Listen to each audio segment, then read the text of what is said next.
Hello everyone, welcome on my channel.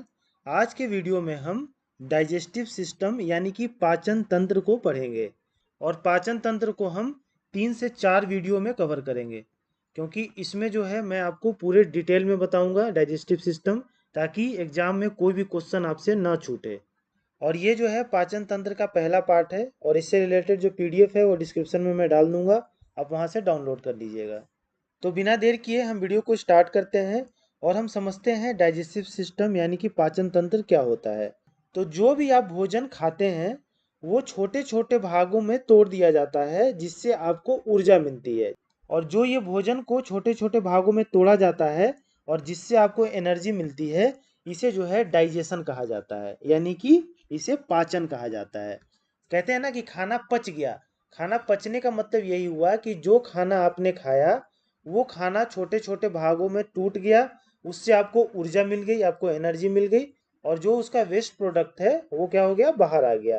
तो ये जो पूरा प्रक्रिया है, खाना खाने से लेके और वेस्ट प्रोडक्ट बाहर आने तक, और आपको जो एनर्जी मिलता है, ऊर्जा मिलता है, इन सबको हम क्या कहते हैं, डाइजेशन कहते हैं इस प्रोसेस को।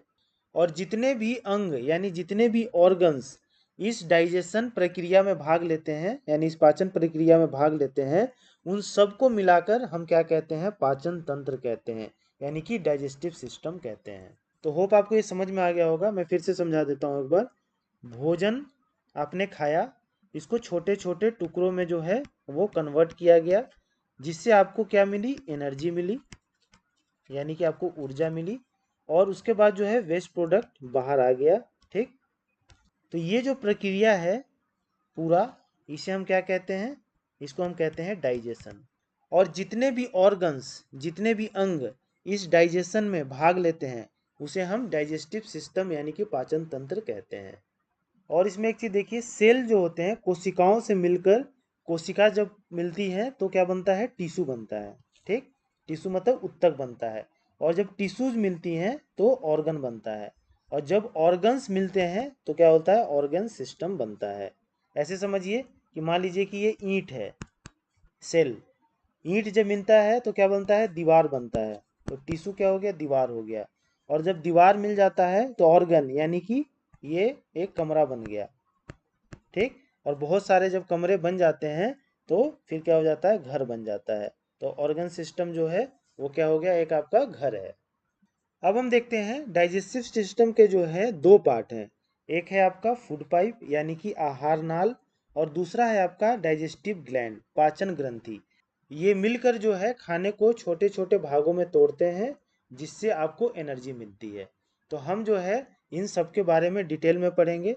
तो ये जो फूड पाइप है, आहार नाल, इसमें क्या क्या आता है, तो इसमें आपका आता है बकल कैविटी यानी कि मुख गुहा, इसोफेगस यानी कि ग्रास नली। ये जो है ये क्या है, इसोफेगस है, ग्रास नली, जिससे होके खाना जो है आपके अमाशय में यानी स्टोमक में पहुंचता है। और उसके बाद है आपका स्टोमक यानी अमाशय। ये जो है आपका क्या है, स्टोमक है, अमाशय है।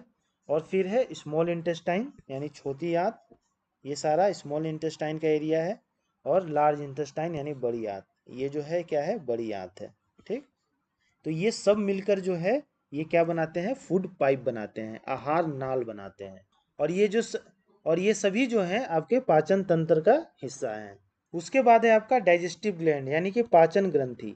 पाचन ग्रंथि का काम क्या होता है, तो जितने भी ग्रंथि हैं ये एक रस जो है वो निकालती हैं। और इस रस में क्या होते हैं, तो इस रस में इंजाइम्स होते हैं।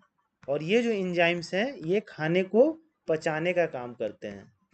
तो ग्रंथियों का क्या काम है, तो ग्रंथि से रस निकलता है, और रस में जो है इंजाइम्स होते हैं, और इंजाइम्स जो है खाने को पचाने का काम करता है। तो हमारा जो पाचन तंत्र है उसमें डाइजेस्टिव ग्लैंड यानी पाचन ग्रंथि भी है, और ये भी खाने को पचाने में हेल्प करती है।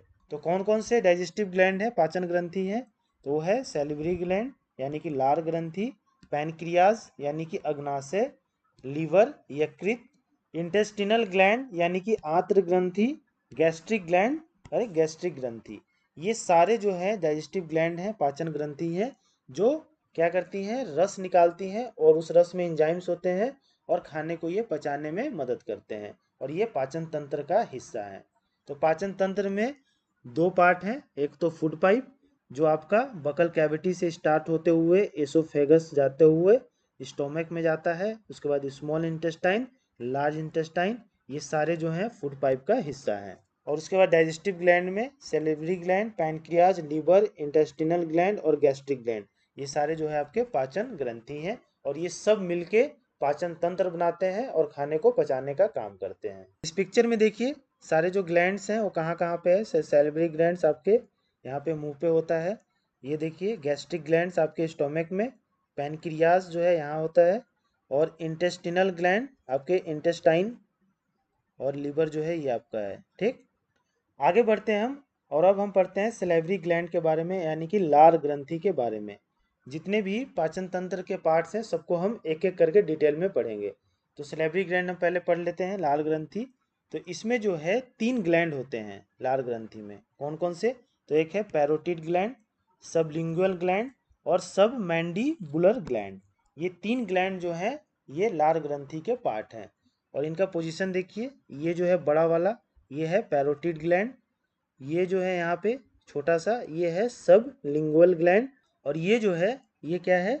सब मैंडिबुलर ग्लैंड। तो इन तीनों को मिला के हम सेलेवरी ग्लैंड कहते हैं, यानी कि लार ग्रंथि कहते हैं। और मैंने आपको बता ही दिया कि ग्लैंड का क्या काम होता है ग्रंथियों का। तो ग्रंथियाँ जो हैं वो रस निकालती हैं और इस रस में इंजाइम्स होते हैं और इंजाइम्स जो हैं भोजन को पचाने का काम करते हैं। आगे बढ़ते हैं हम। तो हमारे शरीर में जो है सबसे पहले पाचन जो है कहाँ पे होता है? तो वो आपके मुख गुहा में होता है, यानी कि बकल कैविटी में होता है। और बकल कैविटी में ये जो पाचन है ये क्यों होता है? क्योंकि यहाँ पे 3 लार ग्रंथियाँ पाई जाती है, 3 पेयर लार ग्रंथियाँ यहाँ पे पाई जाती हैं। 3 इस तरफ होता है, 3 दूसरे तरफ दूसरे साइड होता है। तो 3 पेयर लार ग्रंथियाँ पाई जाती है और ये जो है बकल कैविटी में पाई जाती हैं, यानी कि बकल कैविटी माने ये मुंह का जो हिस्सा है इसमें। तो सबसे पहले पाचन जो है ये बकल कैविटी यानी मुख गुहा में होता है। क्यों? क्योंकि यहाँ पे 3 लार ग्रंथियां पाई जाती है और ये क्या करती हैं? रस निकालती हैं जिनमें इंजाइम्स होता है और ये भोजन को पचाने का काम करते हैं। तो पहला पाचन जो है आपका स्टार्ट कहाँ पे हो जाता है? मुख गुहा में हो जाता है। उसके बाद सैलिवरी ग्लैंड में यानी लार ग्रंथि में सबसे बड़ी ग्रंथि कौन होती है? तो ये पैरोटिड ग्लैंड, ये है ना बड़ा वाला। तो पैरोटिड ग्लैंड जो है सबसे बड़ी लार ग्रंथि होती है, ये ध्यान रखिएगा, काफ़ी इंपॉर्टेंट है। और ये जो 3 पेयर लार ग्रंथियां हैं सेरेब्रल ग्लैंड है, ये क्या करती हैं कि लार निकालती हैं। मैंने बताया लार का मतलब ये रस निकालती हैं और इस रस में जो है इंजाइम्स होता है। तो इसमें इंजाइम्स कौन सा होता है? तो टाइलिन इंजाइम्स होता है और ये इंजाइम जो है स्टार्च को पचाने का काम करता है। यानी कि आपके मुख गुहा में बकल कैविटी में स्टार्च का पाचन जो है वो स्टार्ट हो जाता है। स्टार्च का पाचन, स्टार्च कार्बोहाइड्रेट का। तो आपसे एग्जाम में ये क्वेश्चन पूछ सकता है कि कार्बोहाइड्रेट और स्टार्च का पाचन कहाँ पे स्टार्ट हो जाता है? तो उसका आंसर है बकल कैविटी, यानी कि मुख गुहा। और आपसे अगर ये भी क्वेश्चन पूछे कि सबसे पहले पाचन कहाँ पे स्टार्ट होता है, तो उसका भी आंसर बकल कैविटी ही होगा।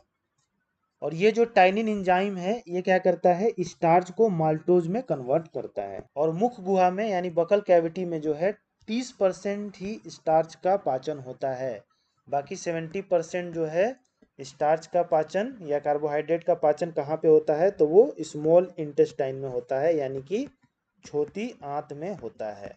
ये ध्यान रखिएगा। आगे बढ़ते हैं हम। जो ये लार निकलता है, जो रस निकलता है इन ग्लैंड से, उसका पीएच वैल्यू क्या होता है? तो उसका पीएच वैल्यू है 6.8। ये ध्यान रखिएगा, काफ़ी बार एग्जाम में इसको पूछा गया है। ठीक, एवरेज जो पीएच है इसका 6.8 होता है। तो होप आपको डाइजेस्टिव सिस्टम का जो ओवरव्यू है वो समझ में आ गया होगा। सलेवरी ग्लैंड्स जो हैं ये तीनों, इसके बारे में मैंने आपको बता दिया इनका क्या काम है। आगे के वीडियो में हम इसके आगे की जो चीज़ें हैं उसको पढ़ेंगे। सो मिलते हैं नेक्स्ट वीडियो में। और आपको ये वीडियो पसंद आया तो please like share and subscribe to my channel. Thank you.